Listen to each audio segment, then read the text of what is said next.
മോഷണ കേസ് പ്രതിയെ പിടികൂടാൻ ശ്രമിക്കുന്നതിനിടെ പോലീസിന് നേരെ ആക്രമണം. കോഴിക്കോട് ഇരിങ്ങണ്ണൂരിൽ വെച്ചായിരുന്നു സംഭവം. പ്രതിയായ മുഹമ്മദ് അലി സ്വന്തം വീടിന്റെ ജനൽ തകർത്ത് പോലീസിനെ ആക്രമിക്കുകയായിരുന്നു. ഗോകുൽ ചേരുന്നു. ഗോകുൽ, എന്തായിരുന്നു സംഭവം?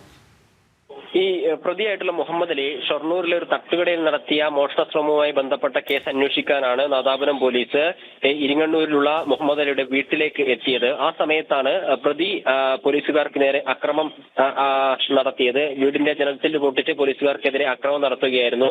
നാദാപുരം പോലീസിലെ ASI ഉൾപ്പെടെയുള്ള ആളുകൾക്ക് സംഭവത്തിൽ പരിക്കേറ്റിട്ടുണ്ട്. കൈക്കും കാലിലുമാണ് പരിക്കേറ്റത്. തുടർന്ന് ഈ മുഹമ്മദ് അലിയെ പോലീസ് പിടികൂടിയിട്ടുണ്ട്. പിടികൂടിയതിനു ശേഷം ഇയാളെ ഷൊർണൂർ പോലീസിനെ കൈമാറുകയും ചെയ്തിട്ടുണ്ട്. ഇയാൾ ഇതിനു മുമ്പും ഇത്തരത്തിൽ മോഷണ കേസുകളിൽ പ്രതിയാവുകയും പോലീസിന് നേരെ അക്രമം നടത്തുകയും ഒക്കെ ചെയ്തിട്ടുള്ള വ്യക്തിയാണ്. പോലീസിന്റെ ക്രൈം ലിസ്റ്റിൽ ഉൾപ്പെട്ടിട്ടുള്ള വ്യക്തിയാണ് ഈ മുഹമ്മദ് അലി എന്നാണ് നമുക്ക് മനസ്സിലാക്കാൻ സാധിക്കുന്നത്. എന്തായാലും 2023 നടന്നിട്ടുള്ള ഒരു കേസ് ആസ്പദമായ സംഭവത്തെ കുറിച്ച് അന്വേഷിക്കാൻ വേണ്ടി വീട്ടിൽ പോയ സമയത്താണ് പോലീസുകാർക്ക് നേരെ അക്രമം ഉണ്ടായത്.